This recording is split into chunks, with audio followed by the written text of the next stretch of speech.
I just got back from a late night cruise and I thought it would be a good way to talk about a topic that I've wanted to speak on but didn't really know how to introduce to the channel. But this cruise was different than my typical ones because I got in my car, I just put a new intake in there, so it sounded really nice, but I drove aimlessly as I always do, just kind of got on the highway and let it take me wherever I felt like was right. And after like 30 minutes of driving, I pulled over, got the tunes cranking, and then just kind of thought, some people find it weird, but I feel like that's when I do my best type of thinking and actually work through some of the problems that I'm dealing with that week. And for the most part, this cruise was no different, but the major difference from this cruise versus all my other ones is I did not roll up any Bza or Mary Jane or Reefer, whatever you want to call it. And I've never really spoke about that on the channel. I've never really said if it was a good thing or bad thing. I've had questions about it, but no, I'm very pro the green stuff, but I never like to super advocate on the side of the green stuff because just like anything, it's all about moderation. And I feel like once you put yourself into a corner of being super pro stoner or being anti-green, it kind of just makes things weird. And I'm kind of in the middle where for me, it has a lot of benefits. I enjoy it a lot, but I can definitely see how it's not for everybody and how if you're not already doing it, I wouldn't push you to do it. But very recently, I've decided to take a break and just kind of go without it for a little bit because I have some things coming up in the summer. One of the main things being my cousin's wedding in the next month. I'm trying to get in better shape and I thought it was only right that I kind of just go cold turkey on it, maybe until at least after the wedding. The wedding is in California, so I'm going to be bringing some stuff back. I don't know if I'm going to indulge there because I'm going to be with family, but now that I'm a month off of the green, I kind of noticed some differences, and this is why I think it's good that everything in moderation should be the key to how you live your life. Since I've been unemployed, moderation hasn't really been something that I've been adhering to too much. I always try to be fiscally responsible and I'll never be the person to go broke for green. I mean, I feel like that's really when you hit the point of addiction or when it kind of gets in the realm of shame. I've always indulged responsibly, but as I've been unemployed and I've never really had to have a strict schedule, I found myself indulging more, and I'm kind of pointing out red flags that I've been practicing that maybe I was turning a blind eye to because it was comfortable to. Unlike a lot of my friends, I started puffing way later. Like, I don't think I actually had my first J until I was 21. I had some small run-ins before then, and I remember just kind of being pretty turned off to it. I went to school and graduated high school at the height of the Zandemic, and I just remember seeing people in high school really indulge in that outside lifestyle. They were partying, they were puffing, and I didn't really like what happened. So that led me to be actually very anti-green until my 21st birthday, where I was like, hey, we should go to California. And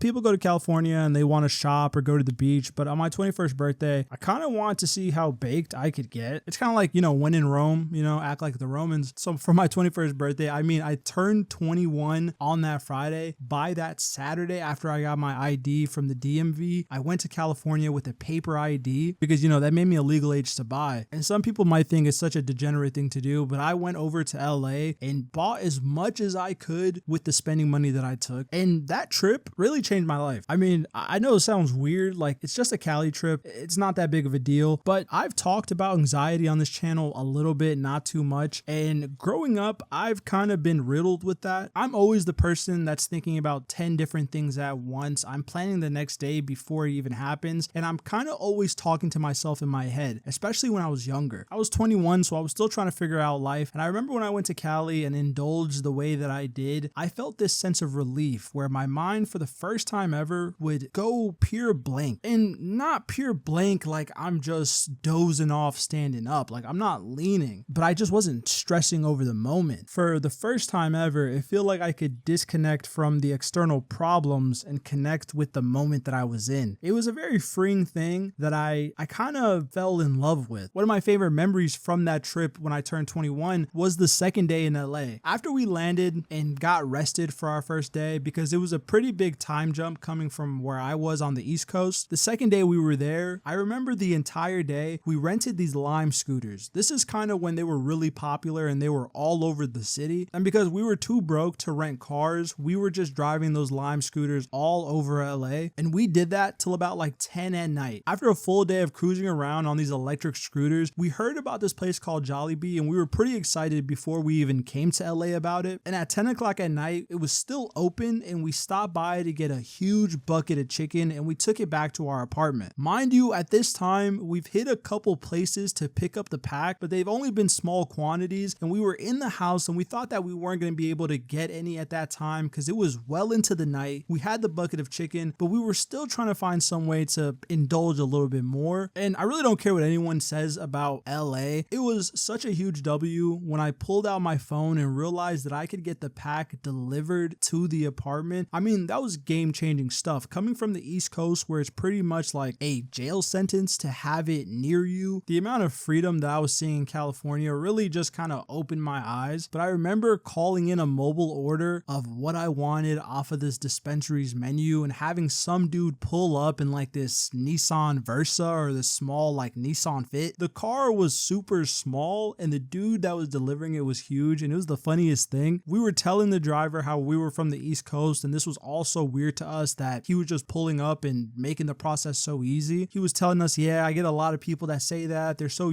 not used to the California culture. And after we were done chopping it up, we paid him and we took the za back to the crib. And I kid you not, we get back in the house, spark up, and we start eating the chicken. Mind you, I didn't really know what a tolerance is. I didn't know what greening out was. Not even 3 pieces into the bucket of chicken that we had, I feel the room like spinning. Prior to this, the only real type of high that I saw was like from the movies. I kind of experienced a little bit like I mentioned when I was younger, but I didn't like it and I didn't get, I wouldn't even say baked off of it. But in this situation, I ate a couple pieces of chicken. I remember the room started spinning and I just felt the urge to lay down on the floor and I could not stop laughing. My friends were also feeling it, but they just weren't having the giggles like I was, but I couldn't stop laughing to the point that my chest was actually hurting from laughing so much. And this is kind of where the memory gets blurry because I think I was so baked that I was fading in and out of consciousness. Like I was still very much awake and my friends tell me that I was awake when we recount the story, but my memory is a little bit spotty when it comes to that day. I remember that we go from eating chicken, then we go to me on the ground dying laughing, then somehow I ended up on the pull-out couch and for some reason I was laying on the couch the wrong way. Instead of my head being where the cushions on the back were, my feet were facing the ceiling and my head was hanging off of the couch, and I still remember laughing. Like I couldn't stop laughing. At that point, there's another block of memory that just is kind of blank, and then I remember snapping back to reality and we had another bucket of chicken. This was weird because we only got 1 bucket of chicken, and I don't remember this, but my friends in the apartment told me that when I realized that we had another bucket of chicken, that I started crying and I gave one of them a hug and said, "Thank you so much, bro. I love you. I don't know what I'd do without this chicken." I wish I was kidding, but I don't even feel weird about it. That was probably one of the best trips I've ever had in my life, and the fact that I felt so at ease in the moment really kind of made my relationship with the za a little bit weird. And I know what you're thinking. I was blacking out. I was crying over chicken. Yeah, my relationship is going to be weird if I'm acting like that. But that was just that night. The rest of the trip was pretty chill. Didn't really go that crazy, but I remember just really enjoying myself the entire time. And from then, it kind of started this dependency. I would take breaks every so often just to like manage my tolerance and to also not feel like I was really dependent on it. But those tolerances were kind of not what they were supposed to be. Even though I wasn't doing it, it was consistently on my mind, and I would always have to tell myself, no, it's only going to be for a week, or it's only going to be for 2 weeks. And I wasn't addicted. I wasn't having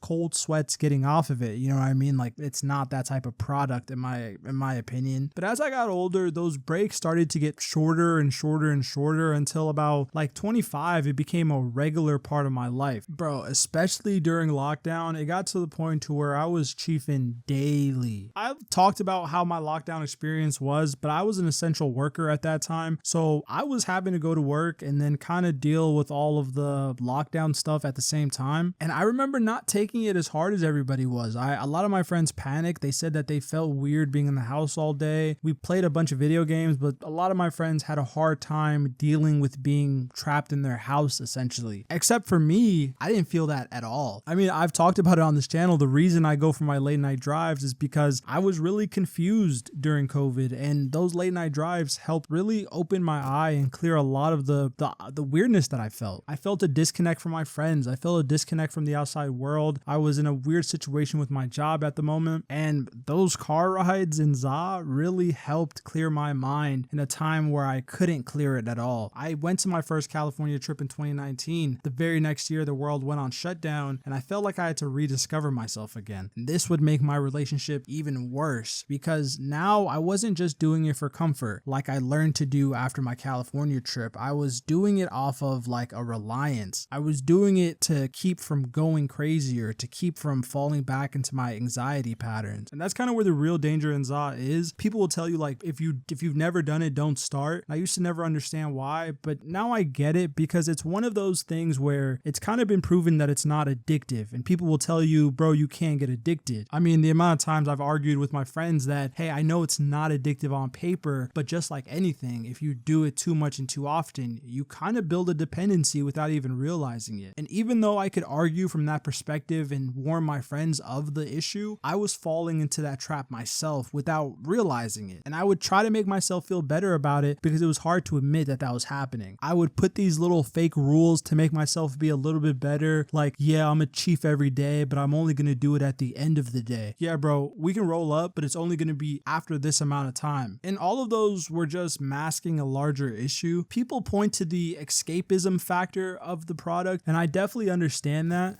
But for me, I wasn't really escaping the life that I was in at that time. I was kind of escaping the mind and the tendencies that I had. And trust me, I'm okay. I'm not trying to worry anybody. Like, it's not those type of problems, but I'm always kind of a person that is waiting for something to happen. And I think the way that I grew up and just the person that I am, I kind of always think that things are too good to be true. So I'm waiting for something bad to happen. I'm waiting for the reality of the situation to kick in. That kind of mentality has always stopped me as a kid from having too much fun because I always thought like, what could happen next? And I feel like that always held me back a lot. But once I discovered Mary Jane, that all went away. I wasn't really worried about the next second or the next minute. I was in the moment. I was blazed. And after we left the pandemic, I really didn't address it. I kind of pushed it to the back burner. I knew that it was becoming more of an issue, and I tried to put longer tolerance breaks in between my binges, I would say. And I always held a golden rule that I would never let it affect my relationships, whether that be my family, my friends, people that I introduced into my life, or any of my work obligations. And to this day, I've been really good on that. Well, okay, let me be truthful here. That's the point of the video. Towards the end of my employment at my last job, I remember I just didn't care. I was way beyond quiet quitting. I was just showing up, clocking in, and doing the bare minimum. And that might have included going to the bathroom and ripping the pen. It is what it is, looking back at it now. Would I have done it again? Yes. But would I do it at my next job? No. But post that job, I've been good on not letting it affect my relationships, my obligations, and what I need to do. Especially during unemployment, you have to just be more active. Like, I still have to provide for myself in a certain way. So I can't just get fried all day. And I don't want to be perma-fried,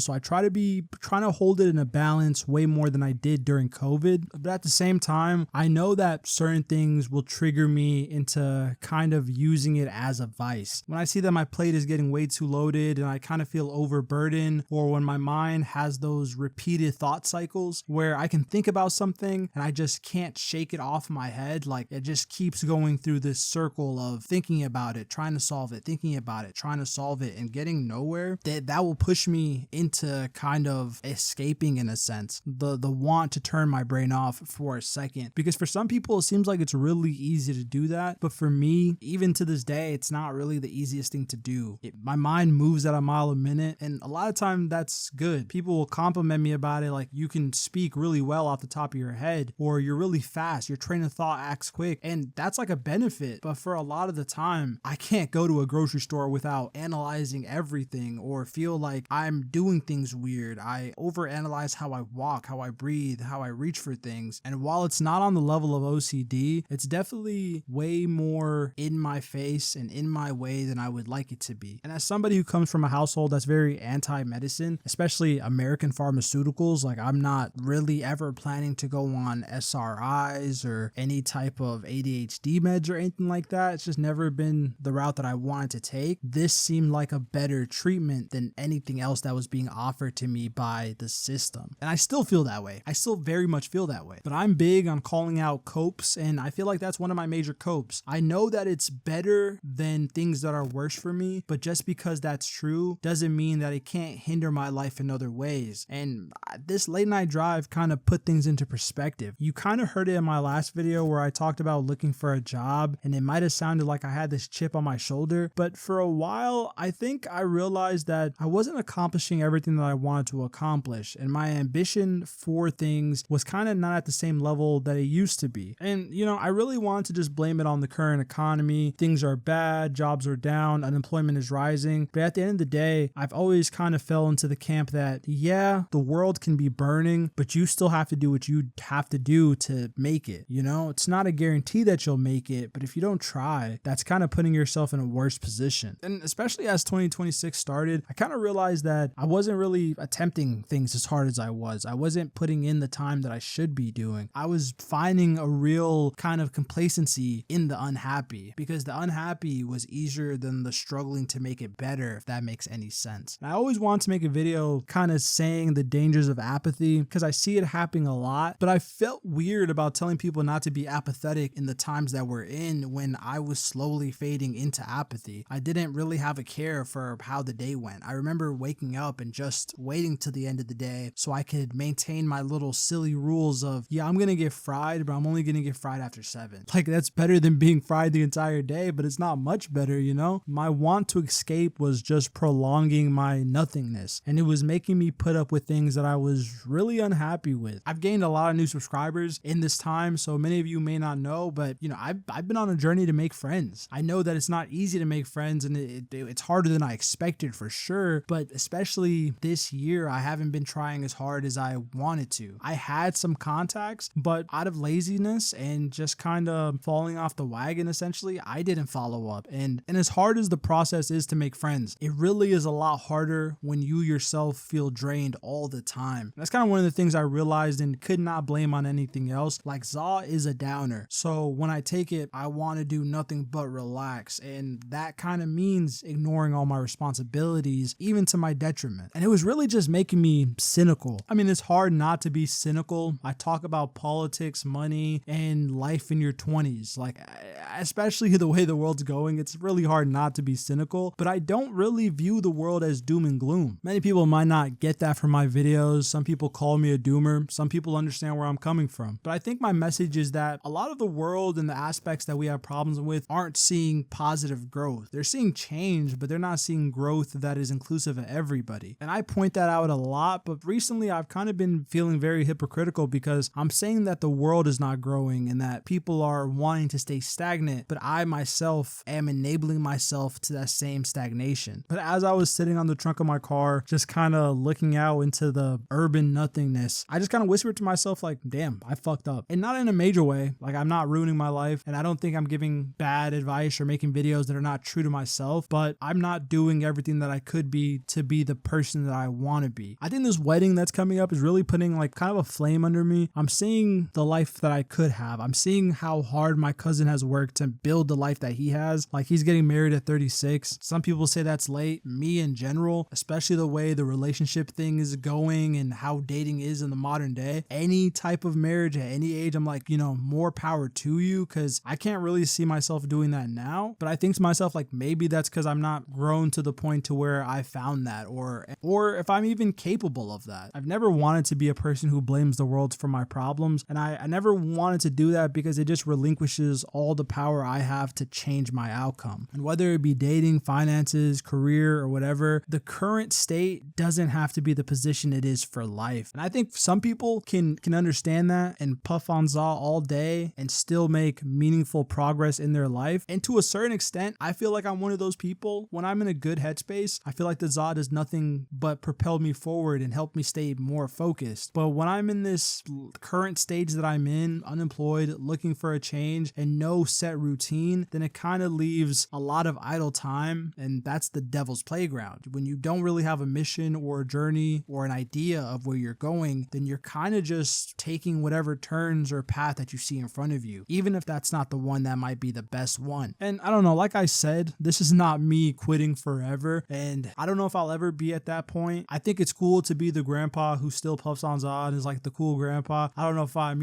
God willing, I make it to that age, but for the time being and for the foreseeable future, I understand that I have to tame my relationship with it. I can't can't just kind of relinquish all my power and let the world take the path that it wants to. In life, you kind of have to do that. You have to relinquish some power so you can grow, and the universe is going to guide you to some type of answer, regardless if you want it or not. But how much za I puff is definitely in my control. That's just like a person who drinks too much alcohol. It's in your control. The things that lead you to do that may not be, but at the end of the day, the person who picks up the bottle or the joint is the person who is taking on those consequences. And I think now that I've really taken a very clear picture at where I'm at and what I want, I have to be honest with myself that they have become consequences. I feel like I'm just sort of rambling, but I want to make it very clear. I don't want to seem like the guy who takes a break and is like super anti-weed or is anti-za. That's not the person that I am. I am still very much pro this. And if you indulge, more power to you. If you don't, I don't think you should start. But if you do start, be responsible with it and don't let it be a scapegoat for complacency. Just like anything, it's all about yin and yang. If you don't have balance, you're going to go off the deep end in some way. You can have a burger, but a burger a day is probably not a great idea. And that's kind of the same thing for za. It's definitely a plant. It's better than drinking, in my opinion. And it's better than a lot of the other addictions that we have. I would say even better than vaping, like nicotine vaping, but it's definitely not something that doesn't come with any harm. I don't know, maybe when I'm talking this much, maybe I do need a puff to calm me down so I can go to sleep, but I've kind of been enjoying it more than I expected. I've been going on longer walks, cardiovascular is way up. I'm in a pretty good spot right now. I know the unemployment video made it sound otherwise, but other than a job, which, you know, comes with time and God willing is not a situation that I deal with long, but other than that, man, I'm happy, I'm healthy, I'm realizing the things that I need to change, but I don't think I'll change them if I don't speak about them. A lot of people view this issue and think that it's not that big of a deal, so they don't talk about it, they don't ever bring it up, and then it escalates to a point of actually being something that's harder to kick. You kind of build a bigger dependency, and it's always better just to say it. Just get it off your chest, express what you're saying, let the world hear it, because at least if no one else is going to hold you accountable, you can at least tell yourself, I said this, I made this commitment to myself, and it's some form of accountability, you know? But let me stop waffling. How are your experiences with the green? Let me know down below in the comments. I do read the comments, and yeah, I mean, we're going to talk about this again. This is kind of